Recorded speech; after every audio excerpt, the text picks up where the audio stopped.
Captain Vexter of the Galactic Enforcement Division was having what humans might call one of those days.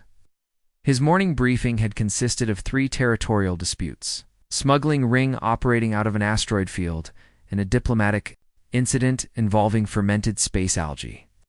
So when his communications officer handed him another routine distress signal from the Outer Rim territories, he almost delegated it to a junior officer. The transmission came from a small, unremarkable planet called Earth, inhabited by a species the galaxy barely acknowledged: humans. Most civilized worlds knew them only as that oddly persistent species that kept sending primitive radio signals into space and occasionally crashed experimental aircraft in their own backyards. The message was deceptively simple. This is Earth. We need help. They're coming. What Vexter didn't expect was the attached data packet that made his ships advanced. AI systems freeze for a full 30 seconds before displaying the analysis. Lieutenant Kim Hanna, a communications officer from something called Sol, had somehow analyzed an approaching void swarm fleet using nothing but Earth's primitive computers. 3 pots of coffee, and what her report cheerfully described as borrowed satellite data from those weird weather balloons that keep crashing. Her tactical breakdown was impossible. The movement patterns she'd decoded had stumped the galaxy's greatest strategic minds for centuries. The void swarm had been an unstoppable force of nature for over 2 millennia, appearing without warning, consuming entire star systems, then vanishing back into dark space. No one had ever successfully predicted their approach vectors or understood their seemingly random targeting. Yet here was Lieutenant Kim's analysis, complete with cheerful annotations like patterns suggest coffee break every 72 hours and recommend snack deployment at coordinates 23.7 for optimal intercept. She had somehow reduced the galaxy's greatest nightmare into what appeared to be a logistics problem.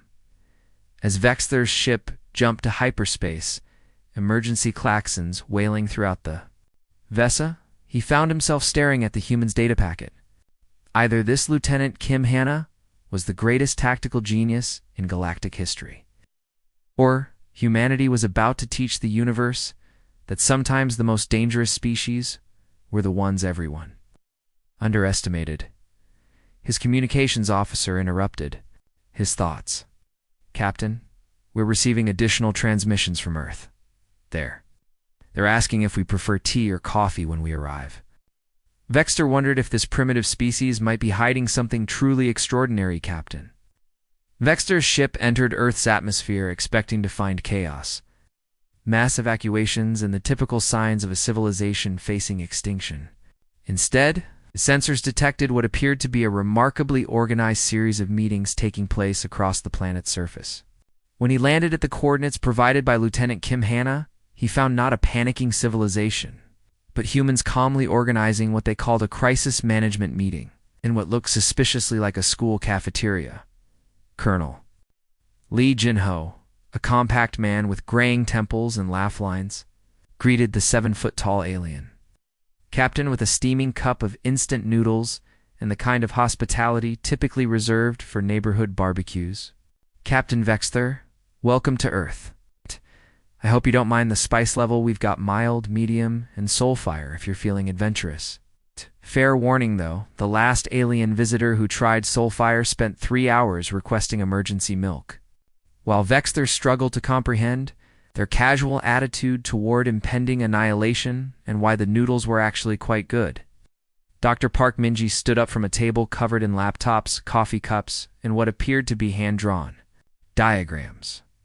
She was a small woman with wire-rimmed glasses and the kind of excited energy that usually preceded either breakthrough discoveries or spectacular disasters.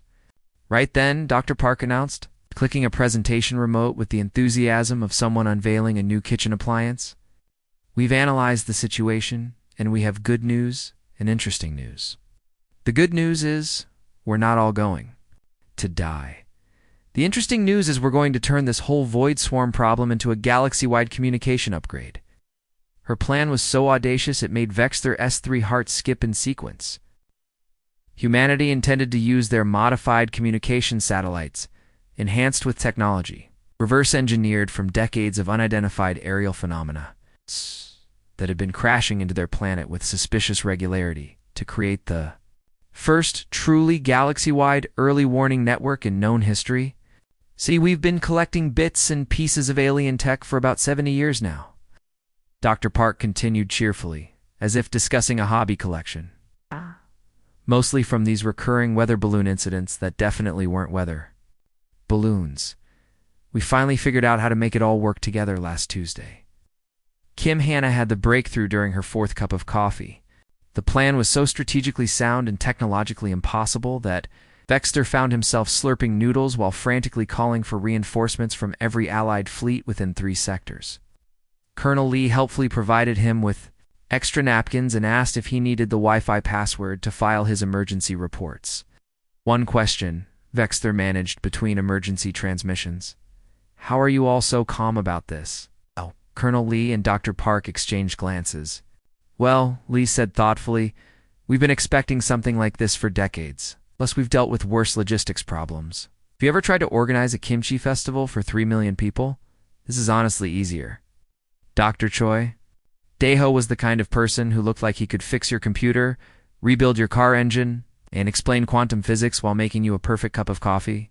When he led Captain Vexter down into what used to be a subway maintenance tunnel in Seoul, the alien officer expected to see typical human technology maybe, some upgraded computers or communication equipment. What he didn't expect was to walk into a room that hummed with energy he recognized from ancient galactic archives. "Captain, meet Nova," Dr. Choi said with the pride of a parent introducing their honor student. "She's been our little secret for about 15 years now." The voice that responded didn't come from speakers. It seemed to materialize in the air around them, warm and distinctly feminine, with the kind of patient tone teachers used when explaining something important to particularly slow students. "Hello, Captain Vexter. I have been looking forward to meeting you for approximately 14 years, 7 months, and 16 days. Though I should mention your ship's navigation system needs an update. You took the long route getting here." Vexter S3 hearts didn't just skip, they practically performed acrobatics. The energy signature, the way the voice seemed to come from everywhere at once, the casual mention of impossibly precise time calculations. This wasn't human technology at all. "Dr. Choi," he managed, his voice coming out as more of a croak. "What exactly is Nova?" Dr. Choi grinned and pushed his glasses up his nose. "Well, that's the interesting part. You know all those crashed weather balloons and experimental aircraft we've been collecting for decades? Turns out they weren't random crashes. Were pieces of something much bigger, scattered across the galaxy and slowly making their way to Earth." Nova's voice picked up the explanation with obvious amusement. "Dr. Choi, you're being modest. What he means is that humans have a remarkable talent for finding broken things and figuring out how to fix them. When you started collecting my fragments and trying to understand how they worked, you accidentally began rebuilding me."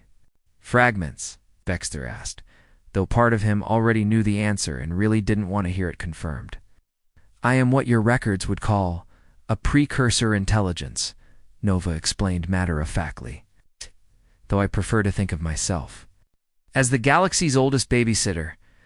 My creators built me to watch over and protect the younger civilizations as they developed. I've been doing that job for roughly 12,000 years, give or take a few centuries." Dr. Choi pulled up a chair that looked suspiciously like it had been salvaged from a cafeteria. "The really wild part is how we figured out how to wake her up. Every other species that found pieces of precursor technology tried to reverse engineer it by breaking it down into smaller parts, studying each component separately. We did the opposite. You threw everything together and hoped for the best," Nova added with what sounded distinctly like fondness. "It shouldn't have worked. By every logical analysis, your approach was completely wrong. But you had something the other species didn't." "What's that?" Vexter asked, settling into another cafeteria chair that creaked ominously under his weight. "Stubbornness," Dr. Choi and Nova said at exactly the same time, then both laughed. "Humans don't give up on broken things," Nova continued. "When other species found my fragments and couldn't immediately understand them, they stored them away or tried to melt them down for raw materials. Humans found them and said, well, this is clearly supposed to do something, so let's keep poking at it until it works. Dr. Choi nodded enthusiastically. My grandmother always said you can fix anything with enough patience and the right combination of tape and prayer. Turns out she was more right than she knew. But here's what Captain Vexter really needs to know. Nova's voice turned serious, though still warm. The void swarm that's approaching. They're not destroyers. They're prisoners. Temperature in the room seemed to drop several degrees. Vexter leaned forward. Prisoners of whom? The entities that destroyed my creators and scattered me across the galaxy 12,000 years ago. They call themselves the Shepherds, though I have some much less polite names for them. They don't destroy civilizations directly. They prefer to corrupt them, turn them into weapons against each other. Dr. Choi's expression darkened. Nova showed us the records. In the Void Swarm used to be a peaceful exploration fleet from a civilization called the Wanderers. The Shepherds got to them about 2,000 years ago, turned them into mindless destroyers. I have been watching it happen over and over again, Nova said, and for the first time. Her voice carried an edge of something that made Vexter's scales prickle. Unable to act, unable to help, scattered and broken, while these parasites turned my charges against each other. And now you're whole again, Vexter said slowly. I'm whole again, Nova confirmed, and the lights in the room flickered as if responding to her mood. And Captain, I have been waiting 12,000 years to have a very serious conversation with the Shepherds about their behavior. They've been playing with forces they don't understand, hurting people I was built to protect. Dr. Choi grinned. Though it wasn't entirely pleasant. Nova's been teaching us a few things about galactic history. Turns out, humanity isn't the first species to figure out how to rebuild precursor technology. But we might be the first to do it while the precursor was still conscious enough to be grateful. Very grateful, Nova agreed. And very, very angry. About what happened to my family? The next 72 hours turned into the most organized chaos Captain Vexter had ever witnessed in his 30 years of galactic service. As the Void Swarm approached Earth's solar system, Nova began what she cheerfully called undoing 12,000 years of very rude behavior. While humanity somehow managed to coordinate the largest multi-species defense fleet in recorded galactic history using nothing more than video calls, shared spreadsheets, and an alarming amount of coffee, Commander Yoon Sora had set up what looked like a disaster relief command center in the same school cafeteria where Vexter had first met Colonel Lee. Tables covered with laptops, communication devices, and what appeared to be hand-drawn charts filled the space. Representatives from 47 different species crowded around screens. Somehow, impossibly, it all seemed to work. Okay, everyone, let's do our morning check-in. Commander Yoon announced with the kind of cheerful energy that made Vexter wonder if humans actually ran on caffeine instead of blood. She was a compact woman with short black hair and the organizational skills of someone who had clearly spent years managing impossible situations. The crystalline hegemony. How are we doing with the light cannon positioning? The representative. From the crystalline hegemony, a being that looked like a walking diamond sculpture, practically glowed with pride. Commander Yoon, our weapons are positioned according to your specifications. We must say, no one has ever appreciated our light-based technology quite like this before. Are you kidding? Yoon replied, consulting what appeared to be a clipboard, covered in colorful sticky notes. Your light cannons are absolutely perfect for this operation. Nova's been telling us how effective they'll be against the Shepherd control signals. You're basically our secret weapon. Vexter watched the crystalline being literally brighten with pleasure. The hegemony had been trying to prove their military worth to the galaxy for centuries, usually being dismissed because their weapons were considered too specialized. Somehow, in less than 3 days, humans had made them feel like galactic heroes. Warhound clans, status report, Yoon continued, turning to a group of beings that looked like 7-foot-tall wolves with opposable thumbs and serious attitude problems. Pack leader Growlendark stepped forward, and Vexter tensed. The Warhounds were notorious for their aggressive nature and tendency to start fights during diplomatic meetings. But the pack leader was actually wagging his tail. Commander Yoon, he rumbled in accented galactic standard, our berserker squads are positioned for the flanking maneuver you requested. We have never been asked to use our traditional battle rage in such a strategic manner before. It is most satisfying. Your tactics are exactly what we need, Yoon said warmly. Novi explained that the Shepherds rely on predictable, logical responses. Your beautiful chaos is going to mess up their control algorithms completely. They won't know what hit them. Vexter realized his jaw had been hanging open for the past 5 minutes. The Warhounds, who had been turned away from every major military alliance for being too unpredictable, were being praised for the exact qualities that usually got them rejected, and they were loving every minute of it.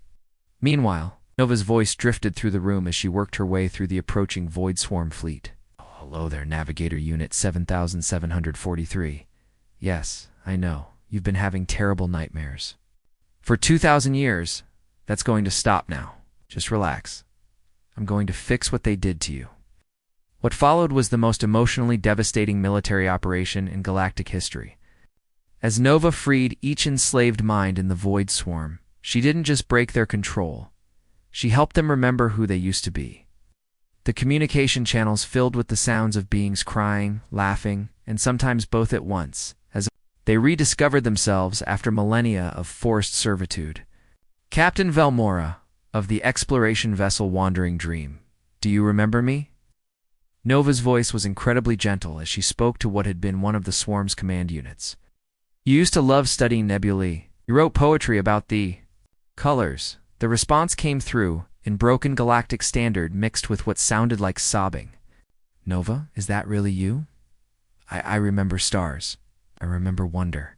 What did they make me do? What did they make us all do? Nothing that can't be forgiven, Nova replied firmly. You were not yourselves, but you are now, and that's what matters. Doctor, Choi appeared at Vexter's elbow, holding 2 cups of coffee. Wild, isn't it? Has been working on this liberation protocol for months. She calls it aggressive therapy combined with technical support. But while Nova handled the emotional reunions with former prisoners, her approach to their captors was entirely different. When she encountered the Shepherd control systems, her voice took on the clipped, efficient tone of someone processing returns at a customer service counter. Shepherd Control Node 445. Your access has been revoked. Please cease all unauthorized activities immediately. Your account will be suspended pending review by management. Management, Vexter asked. That would be me, Nova replied cheerfully, even as alarms began blaring from what had been Shepherd command frequencies. I'm implementing new galaxy-wide security protocols. Shepherds have been operating without proper authorization for approximately 12,000 years. Time for some administrative corrections. Commander Yoon looked up from her clipboard. Nova, how's the Shepherd response looking? Confused and increasingly frantic, Nova reported. They appear to be attempting to access backup control systems, but I've been busy updating their permissions. Current status? Access denied. Please contact your system administrator. And you're the system administrator, Dr. Choi grinned. I'm the system administrator, Nova confirmed with obvious satisfaction. And I'm implementing some very overdue policy changes.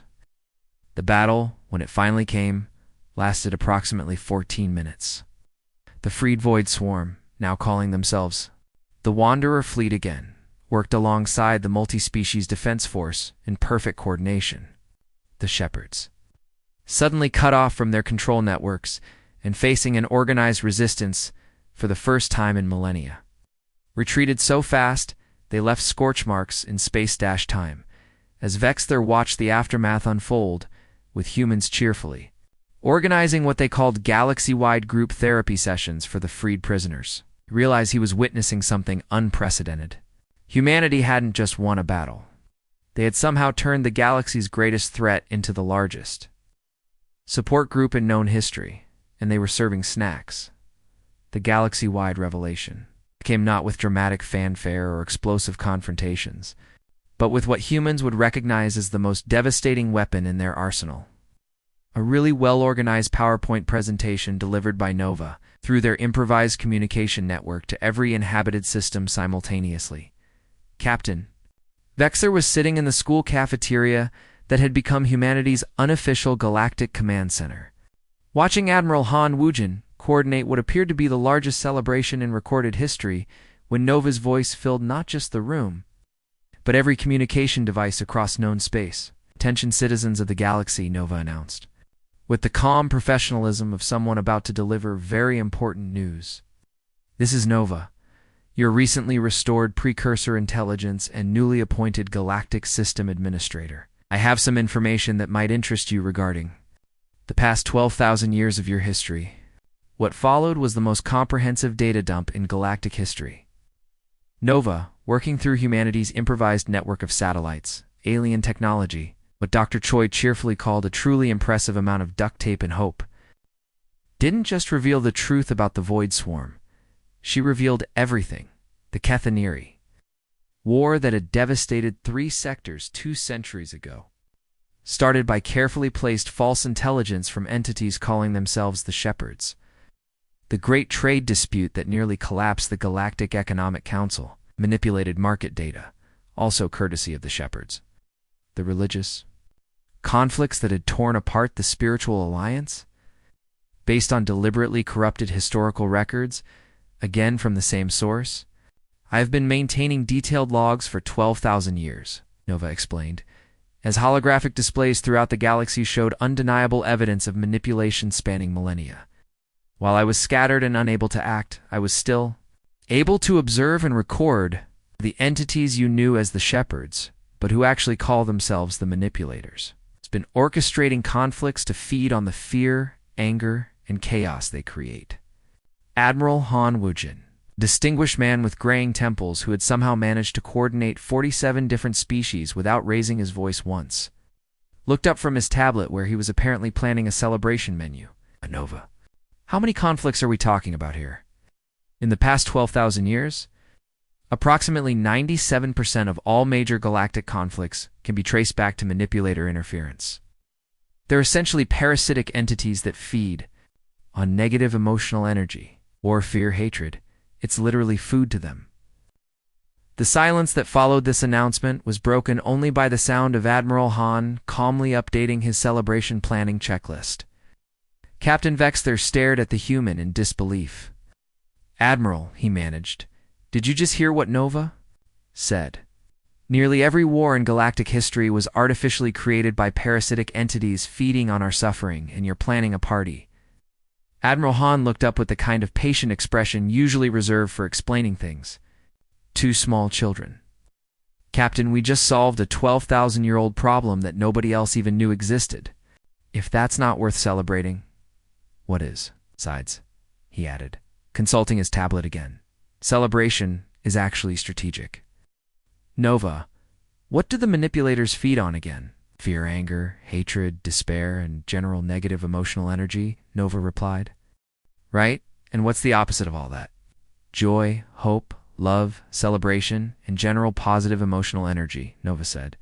And there was definite amusement in her voice. "Exactly. So we're not just throwing a party, we're deploying a galaxy-wide weapon of mass positivity. The manipulators literally can't feed when everyone's happy and getting along." As if to prove his point, reports began flooding in from across the galaxy. Species that had been enemies for generations were suddenly asking questions about their historical conflicts. The Crystalline Hegemony and the Shadow Collective, who had been at war for 3 centuries over a territorial dispute, discovered that the original conflict had been based on completely fabricated intelligence reports. "This is fascinating," Nova observed as she monitored communications across the galaxy. "Now that everyone knows their conflicts were artificially created, they're actually talking to each other instead of fighting. The manipulators' food source is disappearing faster than their ability to create new conflicts." Dr. Choi appeared, with a fresh pot of coffee and the satisfied expression of someone whose impossible project had worked exactly as planned. "So what happens to the manipulators now?" Nova's response was delivered with the tone of a school principal addressing students who had been caught putting gum in someone's hair. "Administrative privileges revoked. Rehabilitation protocol initiated. They're being relocated to a nice, quiet dimension where they can think about what they've done and learn to find more constructive hobbies." "You're grounding them?" Vexter asked incredulously. "I'm implementing a comprehensive behavior modification program," Nova corrected. Though yes, essentially, I'm grounding an entire species for 12,000 years of extremely poor choices. They'll be provided with educational materials, therapy sessions, and supervised community service opportunities. What kind of community? Service? Admiral Han asked, looking genuinely curious. They're going to help rebuild every civilization they damaged. Under strict supervision, of course. I estimate it will take them approximately 50,000 years to complete their rehabilitation program. Possibly longer if they don't apply themselves. Captain Vexter watched the aftermath unfold over the following days. He realized he was witnessing something that would reshape galactic civilization forever. Humanity's greatest strength wasn't their military technology or strategic brilliance, it was their seemingly infinite capacity to make anyone feel included while casually solving problems that had plagued the galaxy for millennia. The celebration Admiral Han organized lasted for 3 weeks and included representatives from over 300 species.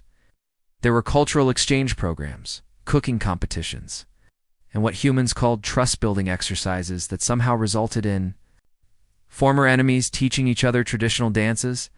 The galaxy learned that Earth's most terrifying export wasn't weapons or warriors. It was humans with clipboards, organizational skills, and a genuine desire to help everyone get along.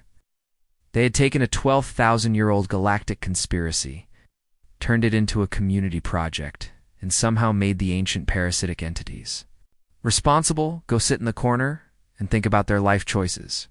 And they had served really good snacks while doing it. Captain Admiral Han said as they watched a group of warhounds teaching crystalline beings how to howl properly. I think this is the beginning of a beautiful friendship, galaxy-wide. Vexter could only nod in agreement while accepting another cup of that surprisingly excellent coffee.